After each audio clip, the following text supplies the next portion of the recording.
black women sit at the intersection of blackness and being a woman. And those two things combine to make a unique experience. Intersectionality provides allyship. It helps you understand the slight nuances in those experiences. I'm going to a march about gentrification and I'm marching with gentrified. Make it make sense. They're victims of unregulated capitalism, which means they have to migrate to London. There's a bit of prejudice there though, no? From me. To think you're above them, yeah, that is wrong, yeah. No, I can't I don't, help you there.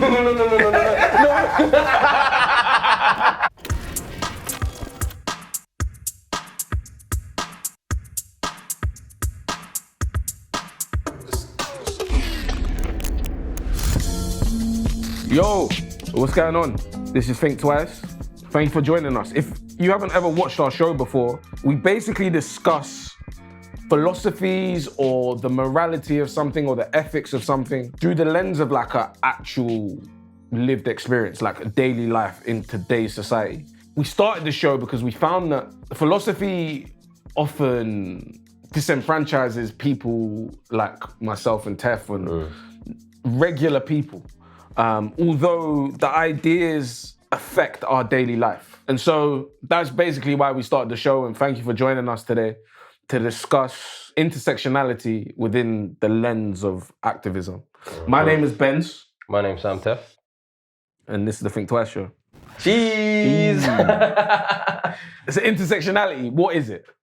Intersectionality basically stemmed from critical race theory. And it was intersectional theory under the idea of critical race theory. I'm not sure if I should explain critical race theory, but I'll do it as quickly as I can. It's basically the idea that race and racism affect the systems that we exist in. So for people in the UK, if you looked at like stop and search laws, the idea that the stop and search law is a fair law in its writing, in essence. Like, they might be on their way to commit a crime, we stop them, we search them, we find out these things. And that in essence sounds okay, but it disproportionately affects black males in the UK. The law, as it is, it's fine, but because it was created in a system where race is prevalent, people are disproportionately affected by it. Quickly, park that. Intersectional theory is basically underneath this, and that's where we get intersectionality from. Intersectional theory basically stems from the idea, and it stems from somebody called Kimberley Crenshaw, and it was sort of a legal framework to combat something. So in America, towards the end of the 19th century, basically, after they had the civil rights movement, everyone thought they were free, basically. Everyone can do what they like, but it's not that simple. We've got a car company, and the car company hired men and they hired women to work for this company. And after, I think, 1964, they started hiring black women. Black women before that couldn't get a job there. But then a few years later, there was like redundancies, and it was a seniority sort of redundancy. So the higher you were... First in, first out. Exactly. The higher you were, the less likely you are to lose your job. But the black women have just started their job.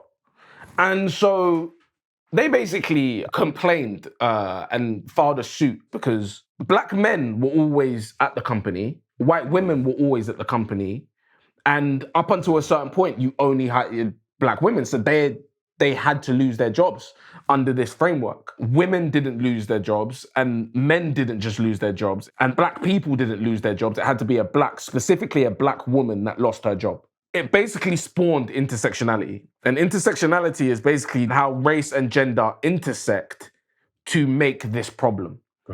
I hope I've explained it as best possible and as quickly as possible without boring you, and I hope it was interesting. But yeah, that's basically how we then get intersectionality.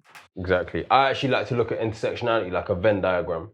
So you've got a person can sit anywhere within that Venn diagram, and each circle is a system of oppression. So in that example, we've got gender, and we've also got race. Black women sit at the intersection of blackness and being a woman, and those two things combine to make a unique experience that black women experience, that white women can't experience, and black men can't experience. Exactly. And intersectionality is almost like a lens through which we should look at oppression. Yeah. And so that brings us to the first question. Does intersectionality make activism more fragmented? No, I don't believe it does. It doesn't make it more fragmented, but it does reveal the fragmentation that is already there. Yeah. Like we said, intersectionality is a lens through which we should look at people's lived experience.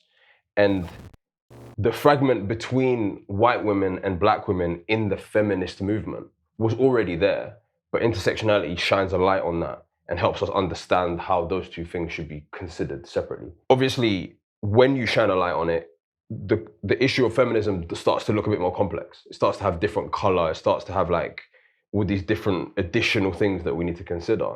So it can seem like it fragments feminism, but I think it gives feminism color and it reveals the complexity that's already there. That's interesting. What do you think? Because I actually agree with you. Nice. I think intersectionality sort of provides allyship.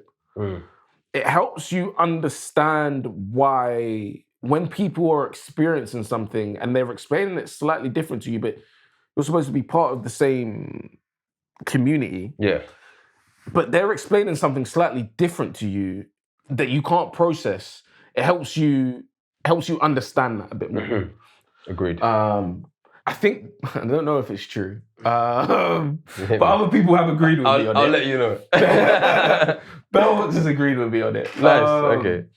But I think prejudice is the single most harmful thing to society. And the only way we can overcome that is to try and understand other people's experience.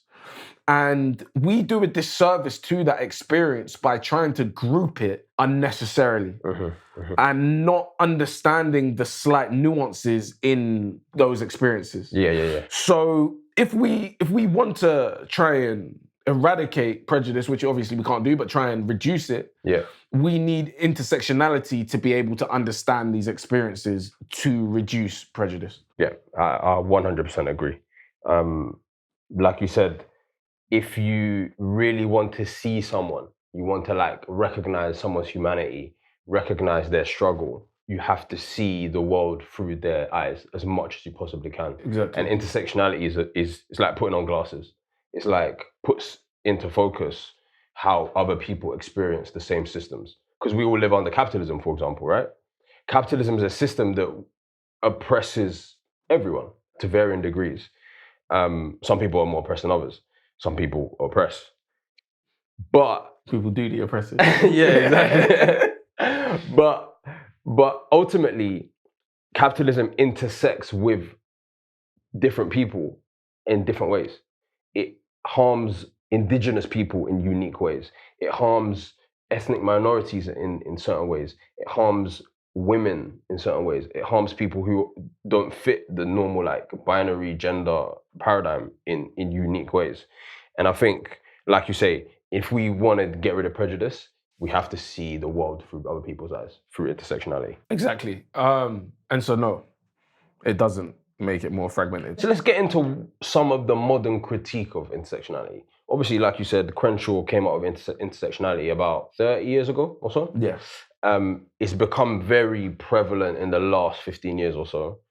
I think it's over 30 years ago, actually. Yeah. And I think a lot of its like online prevalence right now, it's a lot of right-wing people coming at intersectionality. Critical race theory and intersectionality are two buzzwords for the right. And what I see in the right's reaction to intersectionality is they understand that people experience the world differently. They get it. Like, you don't need to be a genius to understand that, like, a child sees the world differently to an adult, a woman sees it differently to a man, and they are oppressed in different ways. That's fine. But what I think they see intersectionality as is a complete flip of power structures. Because that, if you think about the Venn diagram, right? The people who are the most oppressed are the people who hit the most circles. They're right in the middle of the Venn diagram. And the people who are on the outside are what? Straight white men. Let's just call it what it is. They're not oppressed by, gender dynamics, sexuality, or race, right? Those are the sort of the big ones. And I think straight white men look at intersectionality and they're like, fuck. They're about to flip the whole table on its head. And the people at the middle of the Venn diagram are now going to have the most social capital, and I'm going to have the least. And I think that's a lot of the right's reaction to intersectionality and critical race theory. I don't know if you've come across that online, have you? I actually haven't, but it feels weird to me because I just can't imagine someone. This is intersectionality for white men. Yeah. I can't see through the lens that there would be a problem in flipping that or like adding more equity for people. Do you know what I mean? I can't see the problem with it. Right. And I agree with you. I think in their recognition or in their like demonization of intersectionality, they're low-key snitching on themselves. They're low-key saying, I know I've had it good this whole time. I know these people have been oppressed this whole time. I don't want the same plight that they had. But do you think that's a conscious thought? I think it's a subconscious thought, and it's a fear that like right-wing reactionaries online tap into. Because like I would understand that their take on it would be more so like, nah, that's not true. That doesn't really happen. That's what I would see their take to be, if you understand what I mean? Rather than like, oh, I don't want more equity for these people, for these groups of people. I can't imagine anyone would say that. It's more like, nah, because if we go back to... I think they look at it like a zero-sum game. If they get more equity, I have to give it up. And on some level, that's true. I don't think people are naturally like, I want to cause harm. Do you know what I mean? That's basically what I'm saying. If we look at that story that I explained to you, they broke it all the way down and the judge still didn't give them the money. They still lost that case. What? So he was like, it's opening Pandora's box, right? Right. So to what you're saying is that's how they see it. That's kind of how I think they see it. Yeah. In the essence of like, oh, that's not really a problem. No, but opening Pandora's box is like the whole thing's gonna be flipped. Like it's gonna go mad. If I would give you an inch, you're gonna take a mile. Do you know what I mean? And the mile is what you should have. But if we give you small here, you're gonna try to take the whole thing, and you're gonna take from our equity. That's how I think. And it might not be conscious. Yeah, I don't know if that's a conscious. Yeah, I don't know if it is. That's evil. Like, and I don't think they're evil. Like, when you get onto the second segment, I would try and explain how I think. Maybe we should have a white person in the room. How I think white people get there. I don't think they start with evil intent, but the place they get to, I think, is actually evil. And I would try and rationalize how I think they get there. Okay, so the second question. Is culture something that should be guarded or shared? I think culture should be shared. I think culture should be shared. Do you agree? Yeah, I do. Yeah? Are you surprised? A little bit, yeah. A little bit, yeah. Why? I've just always seen the way you look at structures as oppressive, right? Like, we obviously live under capitalism, so if capitalism is oppressing people and you share it, it's going to be appropriate, essentially. Yeah. I think ultimately, we'll get to where I think like guarding is okay. But I think ultimately culture is a way for us to connect with each other. Like we said in the first segment, culture is a recognition of human activity, and it's like a living, breathing thing that we shape every day as we live. And is obviously connected to history, but is constantly evolving. And I think to try and guard some semblance of culture is kind of, number one, to misunderstand culture as like a static thing that you can actually own and guard, because it's not. And number two, when you try to guard culture, you end up like putting up walls around people, and you start to divide people, and you start to end up in a place where you think your thing is better than someone else's, and you start to demonize other people from other cultures. And I think that's actually how a lot of prejudice in our current world works. It's like you, from a place of fear, you want to elevate your own culture and demonize someone else's, and you start to dehumanize someone else. And you can now paint them as the enemy. I sort of looked at it slightly differently. I sort of looked at it through the lens that this show is a show that will always support the oppressed over the oppressor. And the idea that culture should be shared because it creates knowledge. Right. And as a result of creating the knowledge, you then can overthrow oppression, right? The way people have oppressed people is to rob you of your collective knowledge. Basically. Rob you of understanding. The less you know, the more we can coerce you. So I think you need to share knowledge in order, one, to overcome oppression, but to grow as people. Right. And that's why I generally lean on the side of sharing knowledge than guarding it. Yeah. Why would you argue sometimes to guard it?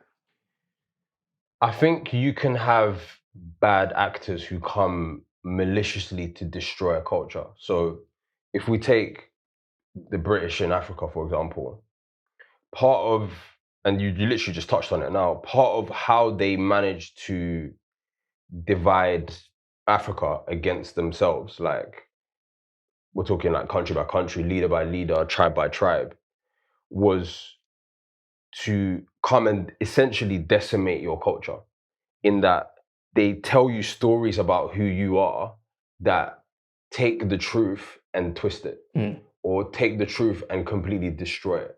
So, you know, what a philosophy show, one might ask, where's the African philosophy? Like, we talk about European philosophy in mainstream media bare because we've got written documentation of that.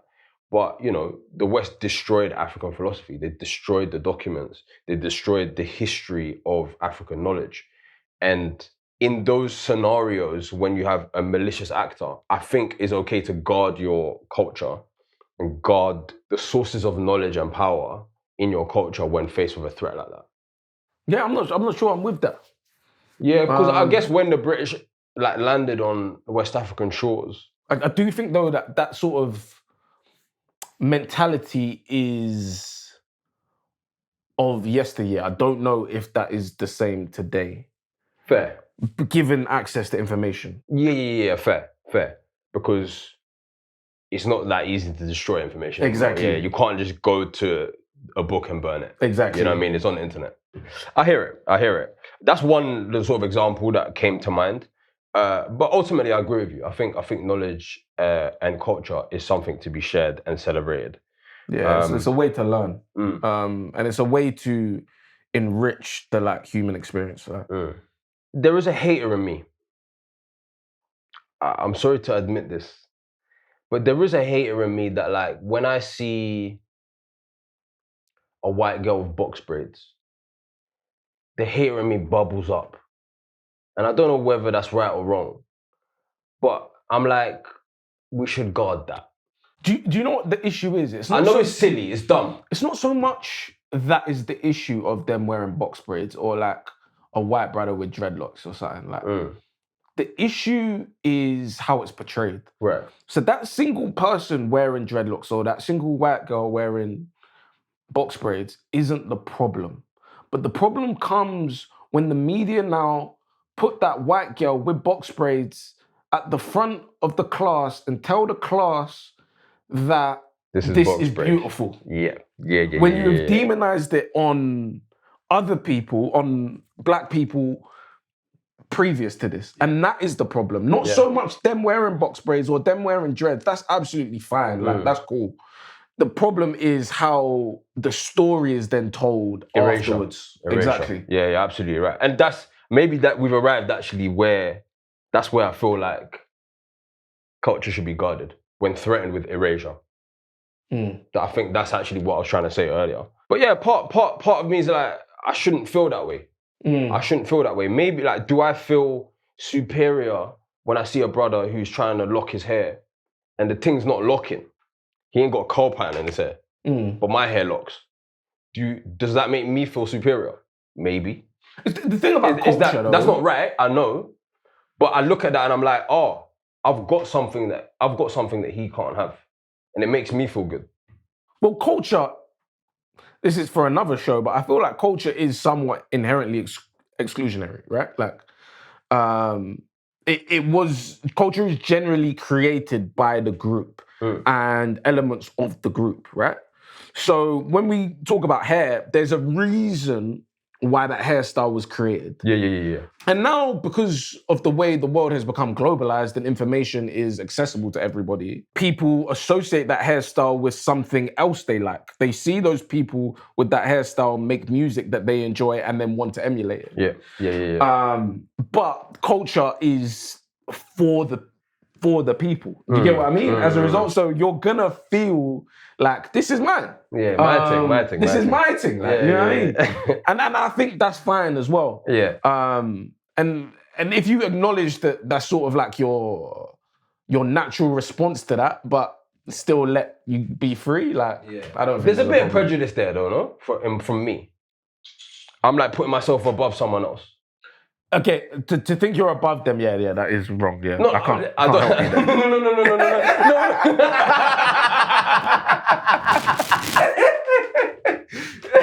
No. I thought you were saying it's different. Like, I don't go like that far, but like for that thing, like, oh, I've got a thing he wants. Like my hair's better than his hair. Not that I'm a better person. I don't even know if that's prejudice. That's more a bit of self-love. I'll take that. Yeah, that's maybe a bit more self-love, you know. I'll take that. We got this thing that like you can't have.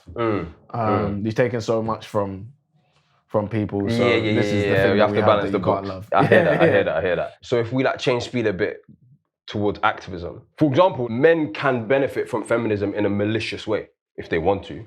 You can portray the trappings of feminism, you know, look a certain way, dress a certain way, listen to certain music. And that will endear you to women. It makes you more desirable. Exactly. Yeah. But you can, in all the other things you do in your life, you can reinforce misogyny. Yeah. And I think you do run the risk of, like, for example, we're talking about feminism here, a movement becoming hijacked. Yeah, but I do think we have to approach the world with like empathy and curiosity and hope. Like, do you know what I mean? And if you approach with those sort of ideals, you kind of have to push people towards doing the right thing. Do you know what I mean? Like, yeah. It's funny because you're usually the skeptic. I don't think I am a skeptic. It's only because you say ridiculous things. Like, No. This is the brother that said babies are born selfish. That's your take, bro. And the take is qualified though. That you learn to become not selfish with time. Is that not a skeptic take? No, I don't think so. I just think that is the way the world works. I just think that's reality. But you can't say that. You can't just say my take's the truth. That's basically what you just said. Fuck off. Okay, let me tell you a story, a quick story. You know that march I went on? Yeah. I went on a march in Peckham against Berkeley homes. So Berkeley homes are proposing to the council to knock down Elsham Centre, which is on Rye Lane. I know that very well. And replace Elsham Centre with houses? With a massive block of luxury flats. Right on the mains. On the mains. Crazy. It's going to displace a lot of local businesses, displace a lot of people who serve the local community, and potentially exclude local people who can't afford luxury apartments. They had to like have a certain amount of affordable homes, and I think that percentage is like down to like 15%. Like, so it's a really low percentage at this point. So I went on that march to protest against Berkeley homes, right? So I pull up to the march. I'm expecting to see our people there. I'm expecting to see like South London. Yeah. It's Peckham, it's Camberwell, like this is like where we grew up. This is home, yeah. But I ain't seeing that there. And I obviously talk to a few people, I mingle. It turns out most of these brothers are gentrifiers on the march. I'm going to a march about gentrification and I'm marching with gentrifiers. Make it make sense. It's peak. I'm conflicted. Let's say 700-800 people pulled up. I'm looking at like, there's 100 local, born and bred South Londoners. And I'm thinking to myself, is it a net positive that we've got people who are down for the cause? Like, they're not the oppressor, right? They might be part of a bigger systemic problem, but they haven't done anything wrong. It's just not the vibe I wanted when I pulled up. am I just being super critical? Because they're helping. They've made what would be a small march a lot bigger. Yeah. And they've lended their voices, their time, their energy, their effort. But again, the hater in me bubbled up. I'm like, why are them man here? Do you know what I'm trying to say? And I'm trying to channel Fred Hampton. I'm trying to say Rainbow Coalition, everyone come together, help. You know, this particular rainbow is quite white, but I just think that's why it's complex, isn't it? Like it's I think I think what they're doing is right. They're like victims of they will also suffer, yeah, because they don't have affordable housing either. They're victims of unregulated capitalism, essentially. Yes. In the UK, which makes London the only place where you can earn really good money, essentially. Which means they have to migrate to London. And as a result of migrating to London, they then have to live in areas that aren't that great. Yeah. So it's like a larger problem. Yeah, it's not even like harming like local residents necessarily. They're just part of a bigger web of like a problematic movement. Precisely. And then what they can try and affect, they're trying to affect it. Do you know what I mean? And it has to be a net positive, I think. Yes. And I got there. It was just very visually jarring when I pulled up. And I know there are so many people in Peckham, in London, in South London, that should be pulling up to this. Do you know? Like, so maybe that's more of the problem. It's not them. It's the fact that like maybe us that grew up there and stuff like we should be pulling up. We should be there. Yeah. Right. And it should be 2,000 people instead. Yeah. And that's where the call for action should be. Like not against them, man. Against us, man. Really. Yeah, I do think it creates a vibe though. It creates an energy on the march. And it's like, my people ain't gonna pull up to that because that's the vibe. And I know it's a bit like nitpicky to be like, oh, not only do I want a march that's gonna achieve the goal, I also want it to be like my kind of vibe. I get that that's nitpicky. But in order to attract the people that are gonna be affected by it there, we do need to like manage the energy of the march, no? A little bit. Yeah, in a sense, yeah. Because I can't be like, oh, pull up, and like, everyone knows that when they pull up, it's just gonna look like that. Well, like, if enough people pulled up, it would change the vibe of it, yeah, right? You're right. All right. Yeah, maybe the hater in me just needs to settle down. Take it easy. Settle down. Take a touch. Take a touch, man. Game's gone left.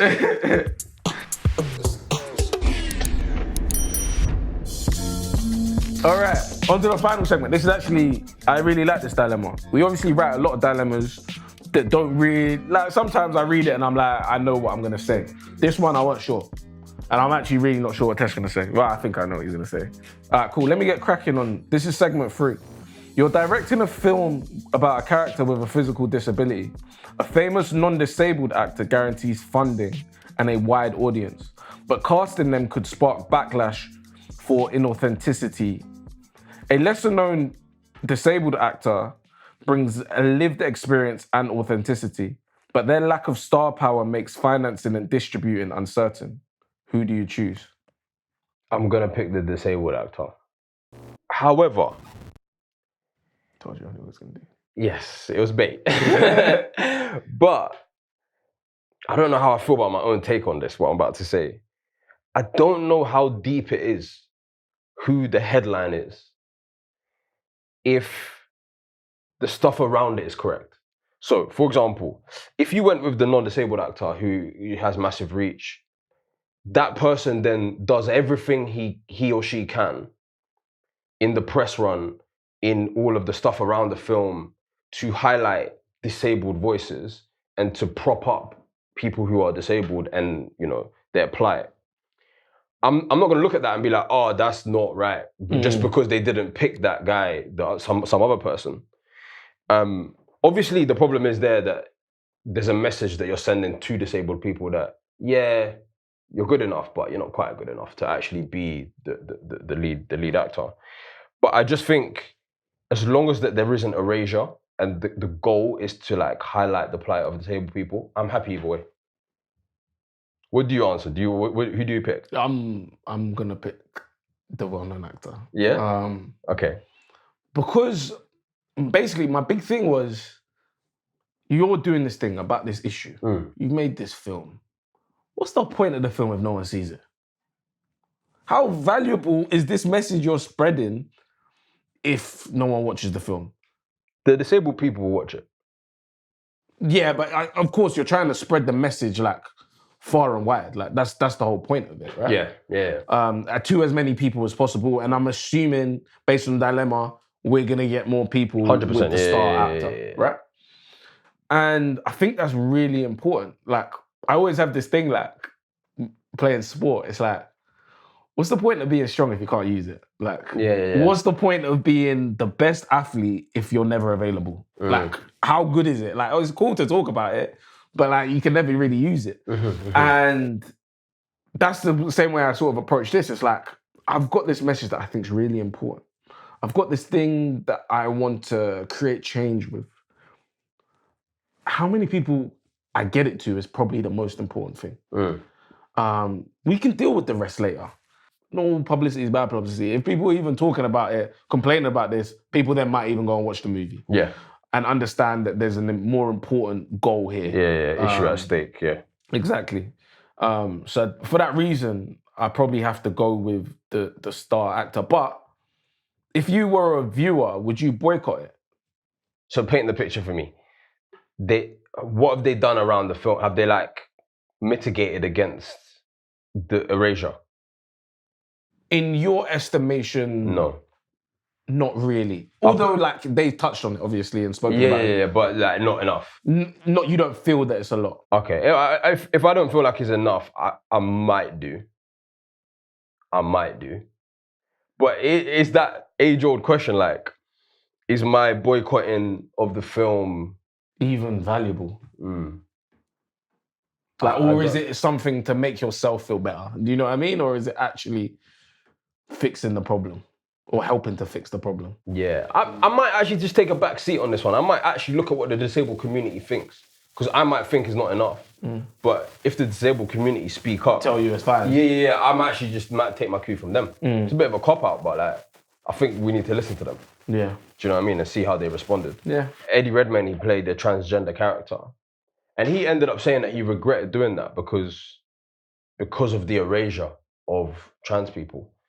And obviously it's a case-by-case basis. Like, had they done more around that film and highlighted trans voices like outside of the film and maybe brought some trans people into the writing room and like, you know what I mean, had them as part of the creation of the film, he might have felt a different way. But I thought it was an interesting example. Yeah. Like, they got it wrong. Yeah. It's like when Hollywood used to make like movies about Japan and Chinese things. Yeah. Like all those, do you know what I mean? Like, bad. They just get the process wrong, you know? Yeah. They look outward in instead of inward out, if you know what I mean. Yeah, and if they look inward out and get the process right, I guess it sounds like you'd be fine with it. Yeah, I'll be okay with it. I'll be okay. What do you think? Would you, if you thought that like there was nothing about disabled people, you're the consumer, but you're not the producer, you're the consumer, would you boycott? No. What would you boycott? Let's actually make it a bigger question. Hold up. You sold your Tesla. Yeah, that's something. That's why I would boycott, yeah. That's too far. That's too far for me. Way too far. Obviously I boycotted that. Yeah, you did it. Yeah. Just because I think that you didn't waste no time, neither. No. I said that has to go. I just felt, do you know what the clear thing with the Tesla was? You're outwardly endorsing something, or it seems to be that you're outwardly endorsing something. And I think that's hugely harmful. Whilst when you watch a movie, like even though driving the Tesla, I wasn't endorsing it. Do you know what I mean? You're still not endorsing it. But like when you watch the movie, nor are you like outwardly endorsing it, and you know personally you're not endorsing it. Do you know what I mean? Like I can still just watch this for entertainment. Whilst like with the driving, it's like I'm outwardly doing it. Internally, obviously I'm not, but like out. And I think if you hit one of those, I think then you have to to change things. I hear what you're saying. Like, you could just watch a film and it's not that deep. Yeah. If someone watched the film and then they like posted about it and were like, oh, I love this film, Twitter, Instagram, Facebook, whatever, does that change the act of watching it because they've outwardly endorsed it as well? Yeah. Okay. Without sufficiently critiquing it. Right. Okay, that's interesting. Yeah. So the way you present is like somewhat changes the ethics of the problem. I think so. Okay, fair. Because I think whether intended or not, you are influencing people. Other people. Exactly. Yeah. Absolutely. And I think that moment that you are influencing other people, you really have to take stock. Fair. Does the act of buying the film, like giving money to a cause that you are, is a bit questionable, does that play any role? I know it might be like 10 bar, but like, does that play any factor? Yeah, it would probably. I probably wouldn't. If it's free, like it'd be If it's free, easier. I'd probably watch it. Yeah. Do you know what I mean? Like, but if you actually, that's probably because I was thinking when I said that, I was like, what would internally be endorsing it, right? Yeah. Like, what would that look like? Paying your money. And that is paying your money is something. Thank you all for joining us, and I hope you loved it as much as we did. See you soon. See you next week. Take care.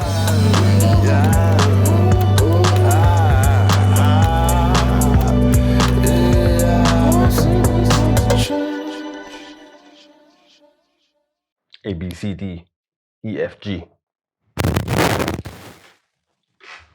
It's an intersectionality. What is it? Good question. We're